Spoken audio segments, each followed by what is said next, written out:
Assalamu alaikum to everyone. My name is Muhammad Akif. I live in village 453, Tehsil Borewala, district Bihari. I appeared in the UHS MTCAT 2022 and got 184 marks out of 200. And I gave my FSC exams in 2022 and got 1074 marks out of 1100. In metric, I scored 1081 in 2020. And Alhamdulillah, I got admission in MBBS in the King Edward Medical University. In NUMS 2022, I scored 95.4 out of 100 and got admission in the Army Medical College, Rawalpindi, as NUMS cadet on the open merit. My UHS aggregate is 94.8818 and my NUMS aggregate is 96.5. My UHS merit number is 235 and in KMU my merit number is 111 and in Army Medical College first merit list my merit number is 24. Today I am going to make this video to guide my juniors about the MDCAT tips and guidelines. Okay, the first key point of this video is my UHS MDCAT experience. It was good. मेरे almost सारे subjects में 3 to 4 MCQs wrong थे. इसके अलावा मैं कहना चाहूँगा कि I think 4 to 5 questions were out of syllabus and 5 to 10 questions were from the federal textbook board in biology portion. Next key point of this video is difficulty level of the UHS MDCAT. I think that difficulty level was as such as directed by the PMC that 20% questions were easy, 20% hard and 60% moderate. Most of the questions in the exam were moderate, some were too much easy and some were a bit hard. The next key point of this video is the books to follow for UHS MDCAT 2022. The books which you have to follow for UHS MDCAT 2022 are the Punjab Textbook Board. इसके अलावा मैं कहना चाहूँगा कि kips और stars की जो preparation books हैं उनको मत यूज़ करें. The best preparation watch is your Punjab text book board. The next key point of this video is, are the Punjab books enough for the UHS MDCAT? So I think that Punjab textbook board is not enough for the UHS MDCAT. I think you must read the federal textbook board also. Federal text book board में भी सिर्फ आपको bio पढ़ने की ज़रूरत है because chemistry और physics जो है वो ऑलमोस्ट सेम है. इसके अलावा अगर आप नम्स भी दे रहे हैं तो नम्स टेस्ट देने के लिए NUMS test is totally from the federal, so उसके लिए भी आपको फेडरल प्रिपेयर करनी पड़ेगी. तो इसलिए आप MDCAT में साथ साथ ही बायो की जो फेडरल की बुक है उससे प्रिपेयर कर लें. तो मैंने अपना जो फेडरल की बुक इस तरह से प्रिपेयर की थी कि पहले मैं बायो में जो MDCAT में जो टॉपिक इंक्लूड होता था उससे पंजाब की बुक से पहले रिवाइज़ करता था, उससे याद करता था और उसके बाद जो फेडरल की बुक थी उसमें उसी टॉपिक को खोल के उस सारे टॉपिक को एक दफ़ा रीड करता था. उसमें जो पॉइंट्स डिफरेंट होते थे जो पंजाब की बुक्स में नहीं होते थे उनको मैं हाईलाइट कर लेता था. लेकिन ज़रूरी है कि आप पहले पंजाब की बुक को रीड करें उसके बाद फेडरल पे आएँ, क्योंकि इससे आपको हेल्प ये मिलेगी कि आपको ये जज करने में आसानी होगी कि कौन सा पॉइंट जो है वो पंजाब की बुक में भी गिवन है और कौन सा यहाँ पे नहीं है. तो आप उन पॉइंट्स को हाईलाइट कर लें जिनका जो कंसेप्ट जो है वो पंजाब टेक्स्ट बुक बोर्ड में नहीं है और उन हाईलाइटेड पॉइंट्स को उसके बाद 3-4 दफ़ा रीड कर लें. इसके अलावा जब आप नेक्स्ट टाइम उसे रिवाइज़ करेंगे तो आप सिर्फ हाईलाइटेड पॉइंट्स को ही रीड करेंगे. इससे आपका काफ़ी ज़्यादा टाइम भी सेव हो जाएगा. अगर आप हाईलाइट नहीं करेंगे तो नेक्स्ट टाइम फिर आपको नहीं याद रहेगा कि कौन से जो पॉइंट्स हैं वो डिफरेंट हैं और कौन से पॉइंट्स जो हैं वो सेम है. बिकॉज फेडरल की बायो भी ऑलमोस्ट 70% सेम है as the Punjab text book board of bio. तो इसलिए हाईलाइट करने से आपको काफ़ी सारा टाइम सेव हो सकता है. So moving on to the next key point of this video. The next key point of this video is the practice books I followed. I think that the subject which needs the least practice is biology and which needs most practice is physics, and chemistry is intermediate between bio and physics. So the practice books which I followed for my biology preparation is STEP, and in chemistry I followed STEP, KIPS and stars practice book. And physics में भी मैंने STEP, KIPS और stars की practice book की थी और English में मैंने स्टेप और किप्स की प्रैक्टिस बुक की थी. और लॉजिकल के लिए भी जो स्टेप की प्रैक्टिस टेस्ट और टेस्ट वर्कशीट्स और जो टेस्ट वगैरह थे वो मैंने सॉल्व किए थे. इसके अलावा मैंने जो PMC के जो मॉक टेस्ट थे और लास्ट ईयर वाले पेड टेस्ट वो भी मैंने सॉल्व किए थे. Point of this video is the importance of Sunday session. I think that Sunday session is too much important for the every MDCAT aspirant, and I think that every MDCAT aspirant must join the Sunday session. Actually Sunday session से आपको ये फ़ायदा होता है कि आपको पता चल जाता है कि एमडी कैट के पेपर में किस तरह के क्वेश्चंस पूछे जाते हैं और आपने उनके लिए रेगुलर सेशन में किस तरह तैयारी करनी है, क्योंकि आपकी एक्चुअल तैयारी तो रेगुलर सेशन में होती है और संडे सेशन से आपको ये डिसाइड करने में काफ़ी आसानी होती है कि रेगुलर सेशन में आपको इस इंस्टीट्यूट में तैयारी करनी चाहिए या अपना इंस्टीट्यूट अगर आप सेटिस्फाइड नहीं है तो चेंज कर लेना चाहिए। And the next key point is how to manage the FSc study with the Sunday session. इसके बारे में मैं कहना चाहूँगा कि एफएससी के साथ साथ संडे सेशन को लेकर चलना काफ़ी डिफिकल्ट होता है, क्योंकि एंड वाले डेज़ में अकेडमीज़ में कॉलेजेस में टेस्ट सेशंस चल रहे होते हैं और काफ़ी हेक्टिक रूटीन बनी होती है। बट फिर भी मैं कहूँगा कि आप एक दिन अपने एमडी कैट को ज़रूर दें। बेशक आप बहुत ज़्यादा उसकी प्रैक्टिस ना करें, बस अपनी जाके क्लास अटेंड करें, वापस आके लेक्चर्स को एक दफ़ा रिवाइज़ कर लें और टेस्ट से पहले एक दफ़ा लेक्चर्स को रिवाइज़ वगैरह कर लें। मैं ये नहीं कह रहा कि आप बहुत ज़्यादा टाइम दें और बहुत ज़्यादा उस पे फ़ोकस करें कि मैं वो वाले टेस्ट भी बहुत अच्छे तरीके से अटेम्प्ट करूँ। नॉर्मल सी अपनी तैयारी करें और अटेंड करें और देखें कि किस तरह का पेपर जो होता है वो एमडी कैट में किस तरह के क्वेश्चंस होते हैं वो एमडी कैट में पूछे जाते हैं, और फिर आगे रेगुलर सेशन में अपनी बाकायदा तैयारी शुरू कर दें। क्योंकि अगर आप ये सारा नहीं करेंगे तो जब आप रेगुलर सेशन में जाएंगे तो पहले काफ़ी देर आपको ये जज करने में टाइम गुजर जाएगा कि आपने किस तरह से तैयारी शुरू करनी है और ये पेपर में किस तरह के एमसीक्यूज पूछे जाएंगे। तो इससे बहुत ज़्यादा टाइम वेस्ट हो सकता है और पहले ही एमडी कैट की तैयारी के लिए बहुत कम टाइम होता है, 2-3 माह होते हैं। Okay, the next key point of this video is guidance about the step session. It's not a promotion. I am just giving an overview. तो फर्स्ट ऑफ ऑल मैं संडे सेशन के बारे में गाइड करता हूँ। ओके, टोटल इसमें 18 days होते हैं, जिसमें से जो 6 लेक्चर्स होते हैं आपके, 18 डेज में 6 लेक्चर्स होते हैं और आपके 12 टेस्ट होते हैं। मीन्स एक लेक्चर होता है उस टॉपिक पे, उसी लेक्चर पे 2 टेस्ट होते हैं। एक संडे लेक्चर और नेक्स्ट 2 संडे पे टेस्ट। और जब रेगुलर सेशन में आते हैं तो टोटल 18 लेक्चर्स होते हैं और वो पहले वाले 6 लेक्चर्स भी इनमें इंक्लूड होते हैं। तो 18 लेक्चर्स में आपका फुल सिलेबस होता है वो कवर हो जाता है और उन 18 लेक्चर्स पे 36 टेस्ट होते हैं। एक दिन लेक्चर होता है रेगुलर सेशन में और नेक्स्ट डे पे उसी टॉपिक पर आपके 2 टेस्ट होते हैं। इस तरह 36 डेज में आपका अप्रॉक्सीमेट सारा सिलेबस होता है वो एंड अप हो जाता है, क्योंकि रेगुलर में एक दिन में 2-2 टेस्ट चल रहे होते हैं। इसके अलावा एक स्टेप की एक ऑनलाइन पोर्टल भी आपको प्रोवाइड करता है। स्टेप की नाम से एक ऐप होती है जिसमें उनके सारे टेस्ट, उनकी डिस्कशंस अवेलेबल होती हैं, उसमें सारे लेक्चर्स अपलोड हो रहे होते हैं और ऑनलाइन लेक्चर्स होते हैं वो फिजिकल लेक्चर से एक दिन पहले अपलोड हो जाते हैं। Okay, so move on to the next key point, that is subject wise guide. Okay, सबसे पहले मैं बायो की तरफ आता हूँ। ओके, तो बायो में जो आपकी प्रिपरेशन का मोस्ट इंपॉर्टेंट सोर्स है that is your books, Punjab text book board and federal text book board. और वो मैंने ऑलरेडी बता दिया कि पहले पंजाब की बुक से पूरा टॉपिक रीड करें, देन फेडरल से रीड करें। फेडरल में जो पॉइंट्स डिफरेंट है उनको हाईलाइट करें और बार बार उनको रिवाइज करें ताकि वो अच्छी तरह आपको तैयार हो जाए। इसके अलावा ये कि अपने लेक्चर नोट्स भी प्रिपेयर कर सकते हैं। एक्चुअली मैंने तो थे बायो के लिए लेक्चर नोट्स प्रिपेयर नहीं किए थे। जो लेक्चर में कुछ चीज़ें जो डिफरेंट होती थी मैं उनको बुक पे कोशिश करता कि नोट कर लूँ और लहदा से लेक्चर नोट प्रिपेयर नहीं किए। और इसके अलावा अगर आप लेक्चर नोट्स प्रिपेयर करना भी चाहते हैं तो कर लें, बट ये कि उसके साथ साथ आपको बुक्स पे भी आपकी बुक ग्रिप जो होती है बहुत ज़्यादा स्ट्रॉन्ग होनी चाहिए। बायो में जो मोस्ट इंपॉर्टेंट चीज़ें हैं वो आपकी बुक की लाइन्स हैं, तो आपको एक एक लाइन, एक एक वर्ड अच्छे तरीके से याद होना चाहिए। एंड नेक्स्ट हम लोग मूव ऑन करते हैं केमिस्ट्री की तरफ। सो केमिस्ट्री में आई थिंक जो बुक लाइन्स और जो लेक्चर नोट्स होते हैं वो दोनों ही बहुत ज़्यादा इंपॉर्टेंट होते हैं। तो केमिस्ट्री में आपको चाहिए कि आप लाजमी तौर पर लेक्चर नोट्स अपने प्रिपेयर करें और लेक्चर में जाने से पहले अपना जो पूरा चैप्टर है, जो हाफ चैप्टर है, जो टॉपिक है जिसका अगले दिन पढ़ाया जाना है आपको लेक्चर में, उसको पहले सारे टॉपिक को घर से रिवाइज करके जाएं, फिर जाके अपना लेक्चर अटेंड करें और घर आके उस लेक्चर नोट्स को रीड करें और फिर अपनी प्रैक्टिस स्टार्ट कर दें।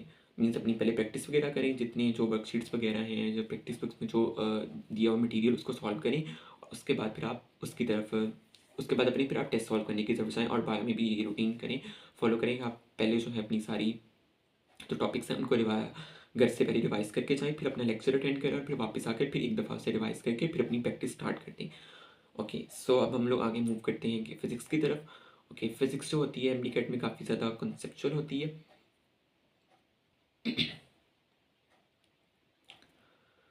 इसमें काफ़ी ज़्यादा टेक्निकल क्वेश्चंस भी पूछे जाते हैं और फिज़िक्स जो है वो एमडी कैट में जो फिज़िक्स है वो काफ़ी ज़्यादा कंसेप्चुअल होती है और मुझे थोड़ी फिज़िक्स थोड़ी डिफ़िकल्ट भी लगती थी। एमडी कैट में रहती थी, इसको समझना थोड़ा डिफ़िकल्ट लगता था मुझे।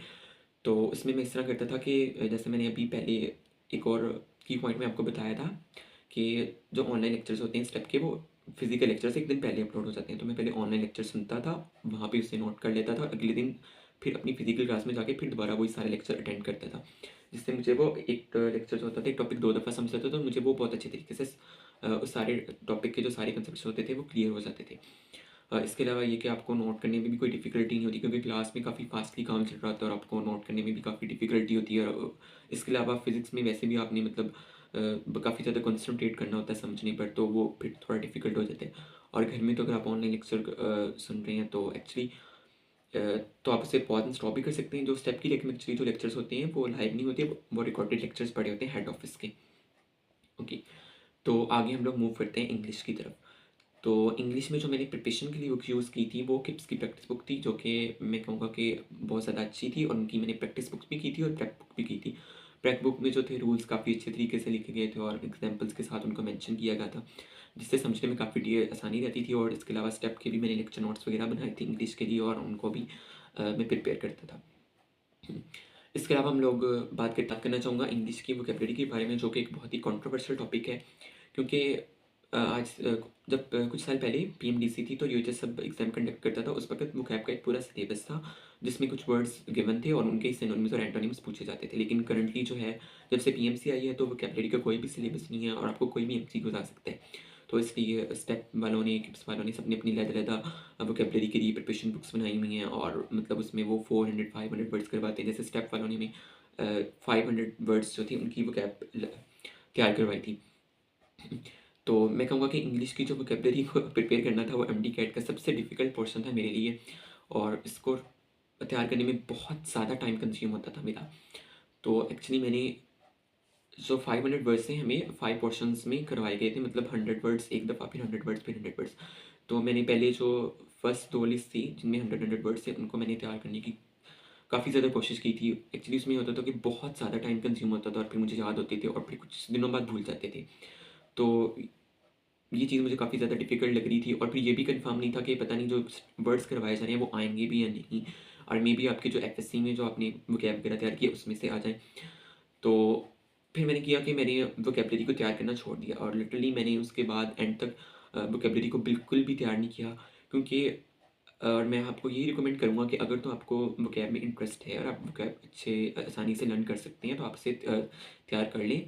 वरना मैं कहूँगा कि आप उसे छोड़ दें, क्योंकि ज़्यादा से ज़्यादा 3 से 4 टोटल 18 एमसीक्यूज़ हैं ना, तो ज़्यादा से ज़्यादा 3 से 4 एमसीक्यूज़ आएँगे, और नम्स में भी इस तरह 2-3 एमसीक्यूज़ आएँगे जो कि वोकैबलरी से रिलेटेड होंगे, और मे बी वो एमसीक्यूज़ ना हो जो आपको इंस्टीट्यूट वाले करवा रहे हैं। तो इसलिए इसके बारे में आपको बहुत ज़्यादा टेंशन लेने की ज़रूरत नहीं है। तो मैंने जब अपने नम्स का टेस्ट दिया था तो उसमें 2 सिनोनिम्स आए थे। तो उनमें से एक सिनोनिम जो था वो हमारे एफएससी के सिलेबस में मिस्टर चिप्स जो है नॉवल था, उसमें से एक सिनोनिम आया था और वो मुझे आता था। इसी तरह एमडी कैट में भी कुछ सिनोनिम्स मुझे आते थे, और हाँ, मैं मानता हूँ कि कुछ उसमें गलत भी हुए थे। बट ये है कि अगर आप इतना ज़्यादा टाइम देंगे वो कैब पर, तो आपकी जो बाकी सारी रूटीन है, जो बाकी सारे सब्जेक्ट्स का टाइम है, वो बहुत ज़्यादा डिस्टर्ब होगा, और बाकी सारे सब्जेक्ट्स में से एमसीक्यूज़ भी काफ़ी ज़्यादा आ रही हैं। अगर वहाँ पे आप अच्छा स्कोर कर लें उनको ज़्यादा टाइम देके, तो ये सारे चीज़ों को आप फिर कवर आउट और मैनेज कर सकते हैं। ओके, तो अब हम लोग नेक्स्ट मूव करते हैं लॉजिकल रीजनिंग की तरफ। ओके, लॉजिकल रीजनिंग में मैंने सिर्फ और सिर्फ जो स्टेप वालों ने हमें जो टेक्निक्स वगैरह करवाई थी सिर्फ वही की थी मैंने, और जो उनके जो प्रैक्टिस टेस्ट और वर्कशीट्स वगैरह जो थे सिर्फ मैंने वही सॉल्व आउट किए थे। इसके अलावा मैं कहना चाहूँगा कि ये जो लॉजिकल रीजनिंग के 6 to 8 टॉपिक्स हैं आई थिंक, जो कि एमडी कैट के सिलेबस में इंक्लूडेड है। और बात ये होता कि कुछ स्टूडेंट्स को मुझे ऐसा था कि कुछ जो टॉपिक्स थे बहुत ईजी लगते थे, और लॉजिकल में कुछ टॉपिक्स बहुत ज़्यादा डिफिकल्ट थे, कि कुछ टॉपिक्स में मेरे 3 आउट ऑफ 6 आते थे और कुछ टॉपिक्स में मेरे 6 आउट ऑफ 6 भी आ जाते थे। लेकिन जब आप एग्ज़ाम देंगे अपना, एफएलपी वगैरह देंगे, तो उसमें हर टॉपिक में से ज़्यादा से ज़्यादा एक एमसीक्यू जाएगा, एक एमसीक्यू से ज़्यादा एक टॉपिक से एमसीक्यूज नहीं आ सकता, तो वो फिर सारा कुछ बैलेंस हो जाता है। तो मेरे एक एमसीक्यू उसमें रॉन्ग था। Okay, the next view point is the online sites which are used during my MDCAT preparation. तो उसमें मैं कहूँगा कि सबसे पहले मैं रिकमेंड करूँगा कि जो फेसबुक या व्हाट्सएप ग्रुप में जो डिफरेंट एमसीक्यूज आ रहे होते हैं उनको सॉल्व आप ना करें। एक्चुअली होता है कि मे बी वो एमसीक्यूज एमडीकेट से रिलेटेड भी ना हो, अगर आप उसको सॉल्व करने लगे और आपको बहुत ज़्यादा डिफिकल्ट और आप उसको सॉल्व ना कर पाएँ, तो उससे जो आपका कॉन्फिडेंस लेवल जो है वो बहुत ज़्यादा कम हो जाएगा। इसके अलावा ये होता था कि ऐसा मैंने कोई ऑनलाइन साइट या कोई ऑनलाइन कोर्स वगैरह नहीं ज्वाइन किया था। बट ये होता था कि अगर कोई मुझे एमसीक्यूज़ समझ नहीं आती थी, जैसे फिज़िक्स में काफ़ी ज़्यादा एमसीक्यूज़ होते हैं, बहुत ज़्यादा ट्रिकी होते हैं और मुझे वो को थोड़े डिफ़िकल्ट लगते थे, तो मैं इनको गूगल्स के थ्रू सर्च कर लेता था और डिफरेंट वेबसाइट्स पे उनकी मुझे आंसर्स और एक्सप्लेनेशन वगैरह मिल जाती थी। You is how to handle the mistakes during the MDCAT preparation. Okay, मेरे साथ भी ऐसा होता था, बहुत से लोग, आप सब लोगों के साथ भी ऐसा होगा कि जब अपनी एमडीकेट की प्रिपरेशन करेंगे तो शुरू-शुरू में आपके बहुत ज़्यादा एमसीक्यूज़ होंगे, वो गलत होंगे, जिससे आपका कॉन्फिडेंस लेवल बहुत ज़्यादा कम होगा और आप सोचेंगे कि एमसीक्यूज़ क्यों गलत हो रहा है। और बाज़ बार ऐसा होगा कि एक एमसीक्यूज़ आपने पहले ही गलत किया होगा, जब दोबारा फिर वो टेस्ट में आएगा तो आप मे बी हो सकता है कि आप दोबारा फिर उसे रॉन्ग करें। तो उस चीज़ से बचने का तरीका एक ये है कि जो आपके पहले एमसीक्यूज़ गलत हो रहे हैं उनको मार्कअप करते जाएँ, एक भी एमसीक्यूज़ को ना छोड़ें। जितने भी प्रैक्टिस बुक्स में आपके जो एमसीक्यूज़ गलत हो रहे हैं उनको मार्कअप करते जाएँ और नेक्स्ट टाइम जब भी आपने उनकी रिवीजन उस टॉपिक को रिवाइज़ करें तो साथ में उन एमसीक्यूज़ को भी एक दफ़ा रिवाइज़ कर लें। अ, जिससे वो कॉन्सेप्ट जो होगा आपके माइंड में अच्छी तरह बैठ जाएगा और इससे वो एमसीक्यूज़ आपका दोबारा गलत नहीं होगा। और इसके अलावा ये कि अगर आप ऑनलाइन किसी ऐप वगैरह पे या ऑनलाइन कोई प्रैक्टिस बुक वगैरह डाउनलोड करके उसमें से आप सॉल्व आउट कर रहे हैं एमसीक्यूज़, तो उसमें अगर आपको कोई गलत होता है तो आप एक सेपरेट रजिस्टर ले लें और उसमें उन एमसीक्यूज़ को नोट करना शुरू कर दें और एक इस तरह एक पूरा रजिस्टर बन जाएगा। उनमें उसके करेक्ट ऑप्शंस, एक्सप्लेनेशन वगैरह भी अगर आप को लगता है कि आपको चाहिए तो वो भी लिख लें और नेक्स्ट टाइम जब भी उन टॉपिक्स को रिवाइज़ करें तो साथ में एमसीक्यूज़ को भी ज़रूर रिवाइज़ करें।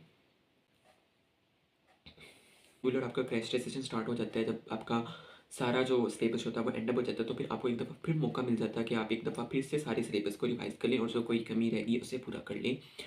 तो इसमें आप कोशिश करें कि अगर आपका कोई लेक्चर पहले मिसिंग है, आपने कोई टेस्ट पहले सॉल्व नहीं किया, अपनी प्रैक्टिस बुक में उस टॉपिक में जो प्रैक्टिस बुक में जो वर्कशीट दी गई थी वो आपने सॉल्व नहीं की, तो उसे एक दफ़ा वो सॉल्व कर लें और सारा कुछ कवर आउट करके सारी अपनी प्रैक्टिस करके जो प्रैक्टिस बुक में उसकी वर्कशीट दी गई है उसके बाद आप जाकर अपना crash test session attend crash session अपना सॉल्व करें।